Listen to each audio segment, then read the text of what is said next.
নমস্কার। যুক্তি তর্ক সঙ্গে অর্কই আপনাদের স্বাগত। আপনাদের সঙ্গে আমি অর্কপ্রভ সরকার। সবার আগে আপনাদের অনুরোধ করি আমার চ্যানেল সাবস্ক্রাইব করার জন্য এবং থ্যাঙ্কস বাটনে ক্লিক করে আমার এই উদ্যোগকে আর্থিক সহায়তা করার জন্য। দেখুন, রাজ্যের শাসক শিবির এবং বিরোধী শিবির এখন জোরদার তৎপরতা। প্রার্থী বাছাই তার মধ্যে সব থেকে বড় বিষয়। বামপন্থীরা প্রার্থী বাছাইয়ের কাজটা দাবি করছেন অনেকটাই সেরে ফেলেছেন। সম্ভবত কংগ্রেসের সঙ্গে তাদের জোট হচ্ছে না, আইএসএফ এর সঙ্গে হবে এবং বামফ্রন্টের অন্য শরিক যারা ছিল কাগুজে বাগদের সঙ্গে হবে, হয়তো সিপিআইএম এর লিবারেশনের সঙ্গেও হতে পারে।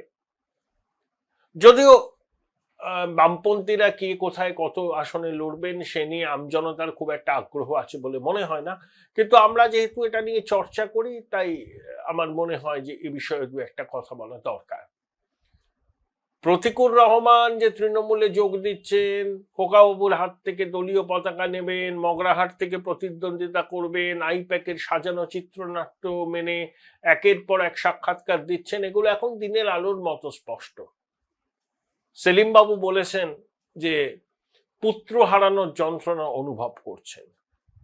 আমি আগে বলতাম সেলিম সাহেব, এখন খুব সচেতনভাবে বলি সেলিম বাবু, কারণ সেলিম বাবু বলেছেন যে আমাকে কেন সাহেব বলা হয়, আমি কি বাঙালি নই, আমি কি সেলিম বাবু হতে পারি না? যাই হোক, আমি সেই জন্য তার ইচ্ছাকে মর্যাদা রেখে সেলিম বাবুই বললাম, সেলিম সাহেব আর বলছি না। প্রতিকুর তো এটা তো ট্রেলার। বাম ব্রিগেড থেকে এক ঝাঁক তরুণ মুখ এবার বিজেপির পতাকা নেবে। অনেকের সঙ্গেই কথাবার্তা চূড়ান্ত পর্যায়ে চলে গেছে। আমি দর কষাকষি হচ্ছে তাই নয়, বামপন্থী উজ্জ্বল মুখ যারা আছেন তাদের তো একটা আদর্শগত বিষয় আছে, সেই আদর্শকে ত্যাগ করে রাতারাতি একটা অন্য আদর্শের সঙ্গে সম্পৃক্ত হওয়ার ক্ষেত্রে অনেক ক্ষেত্রেই জড়তা থাকে, মানসিক প্রতিবন্ধকতা থাকে। সেই প্রক্রিয়ার মধ্যে তারা চলছেন, মন্থন হচ্ছে, আলাপ আলোচনা চলছে। কিন্তু বামেদের তরুণ ব্রিগেডের অনেকেই হয়তো শেষ পর্যন্ত লাল পতাকা ছেড়ে গেরুয়া পতাকা ধরতে পারেন। দেখা যাক, সময় সবকিছুর মীমাংসা করবে। এখন শাসক তৃণমূল কিন্তু প্রার্থী বাছাই সহজে করতে পারছে না। আইপ্যাকের রিপোর্ট আছে, দিদিমণির নিজস্ব ভাবনা চিন্তা আছে। তাদেরকে বলবো তৃণমূলে আসুন, যতদিন আমি আছি, কতদিন আমি রাজনীতি করব আমি জানি না। সে কি মানে আমি তো দলে একটা ঊর্ধ্বসীমার কথা বলেছি। I have to lead by example. মানুষ যতদিন বাঁচবে সে তো রাজনীতি করে না, তাকে তো অন্য কিছু করতে হতে পারে। তেমন আমি কালকেই ছেড়ে দিচ্ছি, পাওয়ার কোনো প্রশ্ন নেই। কিন্তু যতদিন আমি আছি, মানুষ কতদিন বেঁচে আছে, কাল কি হবে পরশু কি হবে তো ভগবানের হাতে, আপনারা কেউই বলতে পারবেন না, আমিও বলতে পারবো না। আমি অন্তত সুযোগ করে দেবো আমার যতটুকু সামর্থ্য রয়েছে। খোকাবাবুর চাপ আছে তার অনুগামীদের প্রার্থী তালিকায় বেশি করে রাখতে, যাতে ভবিষ্যতে খোকাবাবু পিসিমণির সঙ্গে দর কষাকষি করতে পারেন। বঙ্গেশ্বরী এটা জানেন না তা তো নয়, তিনি বিলক্ষণ জানেন, শেষ সিদ্ধান্ত তিনিই নেবেন। তাই খোকাবাবুর অনুগামীরা শেষ পর্যন্ত কতজন টিকিট পাবেন তা নিয়ে কিন্তু সংশয় আছে। দেখুন, ব্রাত্য বসু দমদম থেকে লড়ুন, এটা খোকাবাবু চাইছেন না, সিদ্ধান্ত নেবেন দিদি। আমি একটা এক্সাম্পল দিলাম, আরো ছড়িয়ে ছিটিয়ে অনেকে আছেন। কেউ জেলা স্তরের দাপুটে নেতা, আইপ্যাক রিপোর্ট দিয়েছে দাঁড়ালে পরেই হারবেন, তাদের নাম বাদ যাবে। কিন্তু কখন তালিকাটা ঘোষণা করা হবে? রাজ্যসভার নির্বাচন আছে, তার আগে তালিকা ঘোষণা হলে যে সমস্ত বিধায়করা বাদ পড়ছেন তারা ক্রস ভোটিং করবেন না, কোনো গ্যারান্টি নেই। যখন তারা দেখবেন যে নমিনেশনই পেলাম না আর তৃণমূলের প্রার্থীকে ভোট দিয়ে কি করব, তাহলে যে কটা আসনে খালি হচ্ছে তার মধ্যে 4টে বোধহয় তৃণমূল পাবে, একটা বিজেপি পাবে। তা বিজেপি যদি আর একজন প্রার্থীকে দাঁড় করিয়ে দেয়, তৃণমূলের উদ্বৃত্ত ভোট আর বিজেপির উদ্বৃত্ত ভোট, ক্রস ভোটিং, লড়াই আকর্ষণীয় হতে পারে। তাই রাজ্যসভা ভোটের আগে তালিকা প্রকাশ তৃণমূল কি করবে? রিস্কটা কি নেবে? শোনা যাচ্ছে 1/3 প্রার্থী বাদ যাবে তৃণমূল, 1/3। আর দিদিমণির একটা রাজনৈতিক এটা খুব কাজে দেয়। ধরুন একটা কেন্দ্রে অনেকগুলো দাবিদার, একে প্রার্থী করলে বিক্ষুব্ধ হয়ে যাবে, তখন তিনি টলি ব্রিগেডের পরিচিত মুখকে সামনে আনেন। শোনা যাচ্ছে অঙ্কুশ, শোনা যাচ্ছে শুভশ্রীর কথা। হতেই পারে সায়ন্তিকা হয়েছেন, আরো তো অনেকে আগেটাকে হয়েছেন, অদিতি মুন্সি হয়েছেন, এরকম কাউকে তিনি নিয়ে আসতেই পারেন। অনেকের নাম শোনা যাচ্ছে। দেখুন, তৃণমূলের প্রার্থী তালিকায় কি কি নাম থাকবে সেটা দিদিমণি ছাড়া কেউ জানে না। একেবারে শেষ মুহূর্তে দিদিমণি সিদ্ধান্ত নেয়, কাটাকুটি কাটাকুটি কাটাকুটি করতে করতে করতে করতে একটা সিদ্ধান্তে উপনীত হয়।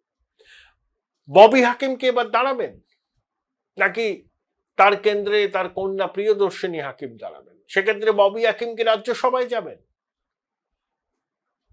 অনেকগুলো প্রশ্ন আছে, এখনো কিন্তু জটিলতা কাটেনি। প্রথম জটটা বেঁধেছে খোকাবাবুর যাদেরকে চাইছেন তাদের নাম তালিকায় বেশি থাকবে, নাকি পিসিমণি তার ওল্ড কমরেডদের উপরই ভরসা রাখবে।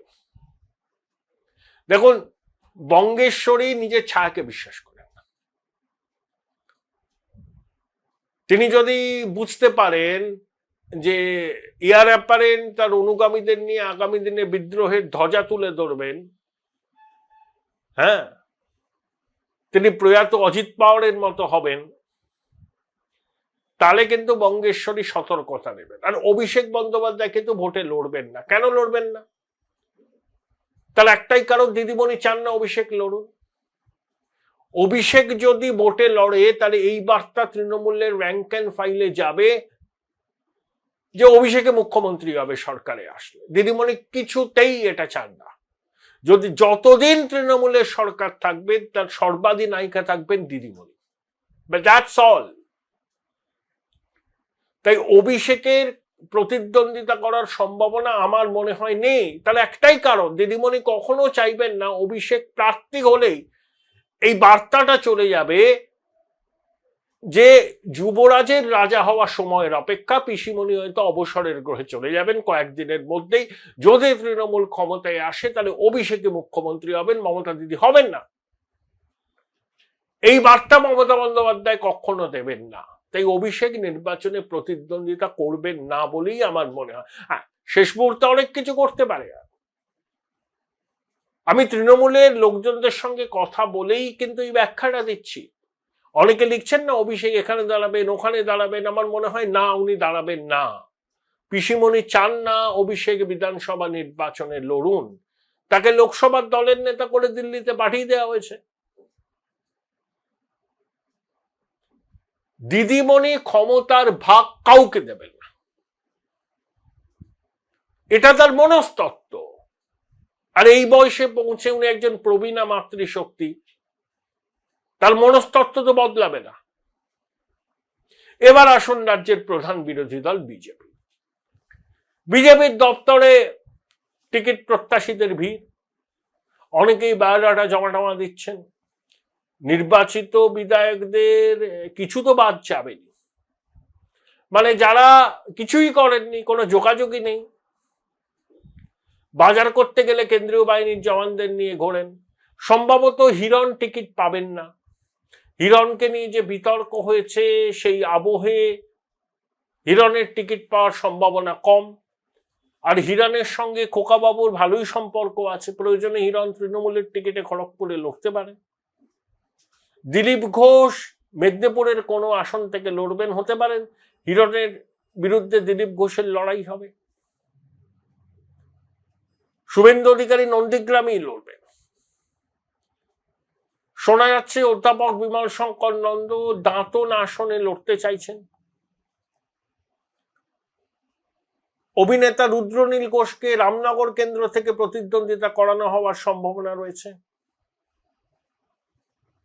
রায়গঞ্জ কেন্দ্র থেকে একজন দক্ষ ক্রীড়া সংগঠক সমাজকর্মীকে ভোটের ময়দানে নামানোর ব্যাপারে ভাবনা চিন্তা করছেন বিজেপি, যার সে অর্থে প্রত্যক্ষ রাজনীতির সঙ্গে যোগ না থাকলেও সঙ্গের সঙ্গে দীর্ঘদিনের ঘনিষ্ঠতা এবং ক্লাব সংগঠন খেলাধুলার সঙ্গে তিনি যুক্ত বলে রায়গঞ্জের মানুষের কাছে তার একটা গ্রহণযোগ্যতা আছে।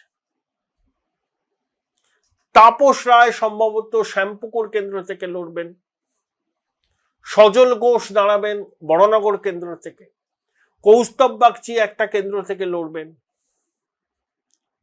সম্ভবত ব্যারাকপুরের কোনো কেন্দ্র থেকে, রাজ চক্রবর্তীর বিরুদ্ধেও তিনি লড়তে পারেন বা অন্য কোনো জায়গা থেকে লড়তে পারেন। এবার কিন্তু ওই মুকুল রায় কৈলাস বিজয়বর্গী যে কাণ্ডটা করিয়েছিলেন 21-এ, টলিউডের যে এলো সে ফ্ল্যাগ ধরলো, ফ্ল্যাগ ধরে বিজেপির টিকিট পেয়ে গেল, সব চলে গেছে তৃণমূলে।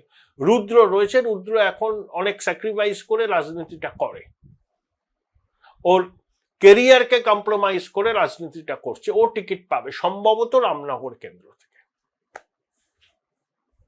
তাহলে বিজেপিও প্রার্থী তালিকা চূড়ান্ত করার আগে স্ক্রিনিং করছে এবং ওদের পার্লামেন্টারি বোর্ড, সেখানে প্রধানমন্ত্রী থাকবেন, প্রত্যেকটা কেন্দ্র পিছু 3টে করে নাম, সেখানেই ফাইনাল সিদ্ধান্ত নেয়। হ্যাঁ, কিছু কিছু সিদ্ধান্ত আগে নেওয়া হয়ে গেছে। 100টার মতো কেন্দ্রের প্রার্থী নাম চূড়ান্ত করে ফেলেছে বিজেপি, ঘোষণাও করে দেবে। তবে সব বিধায়ক যারা 21-এ জিতেছিলেন তারা যে টিকিট পাবেন তার কোনো গ্যারান্টি নেই। বিজেপির যেখানে সাংসদ আছেন সেই সাংসদদের মত গুরুত্ব পাবে টিকিট দেওয়ার ক্ষেত্রে, এবং অবশ্যই সংঘের মত। এবং ওই যে ABM association for brilliant minds, আইপ্যাকের মতো একটা সংস্থা যারা বিজেপির ওই দীর্ঘদিন কাজ করছে, তাদের রিপোর্ট, বিজেপির নিজস্ব রিপোর্ট, সংঘের রিপোর্ট, সব রিপোর্ট দেখে কেন্দ্র পিছু 3 জনের নাম, সেখান থেকে একটা নামে ডাক দেওয়া হবে। চন্দনা বাউরির মতো প্রার্থী কিন্তু থাকবেন, কেউ চেনে না, একেবারে সমাজের জমি থেকে উঠে এসছেন, এরকম প্রার্থীও বিজেপিতে থাকবে। সেই সব প্রস্তুতি চলছে। কোনো শিবিরেই প্রার্থী তালিকা চূড়ান্ত হয়নি, আরো সপ্তাহ 2 লাগবে প্রার্থী তালিকা চূড়ান্ত হতে। নির্বাচনের নির্ঘণ্ট ঘোষণা হবে সম্ভবত 15 কিংবা 16 মার্চ। তার কারণ 14 মার্চ প্রধানমন্ত্রী আসামে গিয়ে গৌহাটি শিলচর এক্সপ্রেসওয়ের উদ্বোধন করবেন, তারপরেই নির্বাচনের নির্ঘণ্ট ঘোষণা হবে, একসঙ্গে 5 রাজ্যের নির্বাচনের নির্ঘণ্ট ঘোষণা হবে। তাই 14 মার্চের আগে নির্বাচনের সূচি ঘোষণা হচ্ছে না। তাই রাজনৈতিক দলগুলো আরো সপ্তাহ 2 সময় পাচ্ছে ঝাড়াই বাছাই করে একটা চূড়ান্ত প্রার্থী তালিকা তৈরি করতে। Join Indian Institute of Hotel Management now. Right choice, right decision.